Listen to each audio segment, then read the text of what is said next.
Zdravím! Vítám vás u nového videa, ve kterém vám povím svůj názor na to, proč si myslím, že je výhodné běhat v noci. Před videem bych vás chtěl upozornit, ať to neberete jako nějaký světový názor a danou pravdu, ale spíš jako můj osobní názor. Tohleto video neplatí jenom pro běh, ale úplně pro všechny aktivity, ale aby to bylo jednodušší vysvětlování a já nemusel tady to nějak všeobecně říkat, tak tady dám jako příklad běh. Hlavním důvodem, proč je běhání v noci tak výhodný a dobrý, jak říkám, je to, protože noc je čas odpočinku a doba, kdy byste měli odpočívat, nebo měli, kdy se odpočívá, spí, leží na gauči, dívá se na televizi, na seriály se dívá. Když jste hodně produktivní, tak se možná učíte nebo si uklízíte pokoj, ale určitě to není nějaký čas na to, abyste běhali nebo dělali nějakou těžkou fyzickou aktivitu, nějak se sebe zdokonalovali.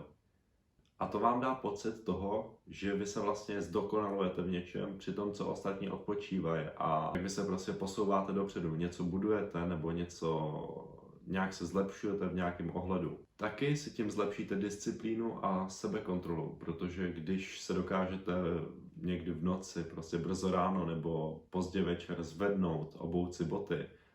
vydat se ven, většinou do zimy, protože když je tma, tak už se ochlazuje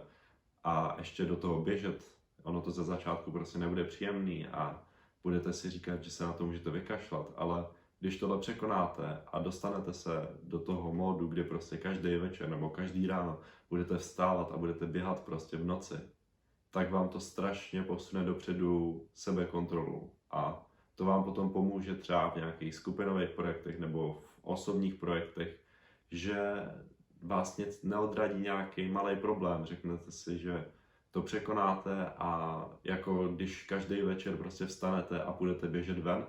tak i ten projekt takhle překonáte. Při běhu v noci si taky můžete vyčistit hlavu, protože všude je ticho, nejsou tady žádní lidé, ještě když běžíte bez hudby, což doporučuji, ale nemusí to tak být, tak si můžete urovnat myšlenky a můžete přemýšlet sami, všude je tma, neovlivňuje vás jako to okolí, nerozptyluje. Můžete si prostě uspořádat ty myšlenky a to přemýšlím o osobním životě a o všech prostě věcech, co se mi dějou, tak je si uspořádám. I když jsem říkal, že hudba není ideální, tak když se ze začátku bojíte, tak byste si ji mohli pustit. To vás uklidní, nerozptylou vás ostatní zvuky, že co to tam bylo to, co to tam prostě chodilo, nebo co se tam šustlo. Tohle vůbec neslyšíte a taky nemusíte, protože vždycky je to jenom nějaká kočka nebo prostě nějaký vítr, nějaká prostě událost, co vás vyděsí, ale má úplně normální racionální vysvětlení a jenom ta tma tomu prostě dodá tu děsivou atmosféru. Hudba vás vychilluje a tohleto už potom pro vás není vůbec problém. Poslední takovou velkou výhodou je, že když budete běhat pozdě v noci, po tom, co už máte všechny aktivity ukončené, co jste měli udělat, anebo brzo ráno, ještě předtím, než ty aktivity vůbec začnete dělat, než začnete svoji rutinu, tak tím ušetříte strašně moc času, protože už potom, když třeba uprostřed dne jdete prostě běžet, tak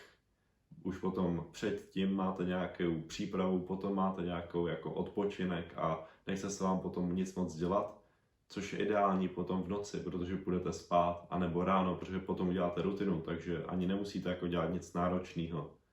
A proto je to takhle dobře ohraničený. Já třeba běhám po tom, co přijdu z gymu a ještě v těchto zimních měsících už je prostě tma, takže se mi to i vyplatí takhle časově a vlastně nemám ani jinou možnost, protože gym je prostě život, ale běh je ještě větší a musím to nějak jako spojit, ale jediná možnost, jak se to dá udělat. A prostě ta 100 na bench sama nepadne. Tohle by bylo video o tom, proč si myslím, že je výhodné běhat v noci a dělat ostatní aktivity. Samozřejmě berte to, že takhle můžete dělat nějaký projekt nebo chodit do posilovny nebo cokoliv dělat takhle brzo nebo pozdě v noci, si myslím, že se vyplatí, ale neměli byste třeba běžet půlmaraton nebo běžet nějak moc dlouho, prostě nechte si půl hoďky až hodinu prostě na nějaký běh, aktivitu a myslím si, že vám to dost pomůže.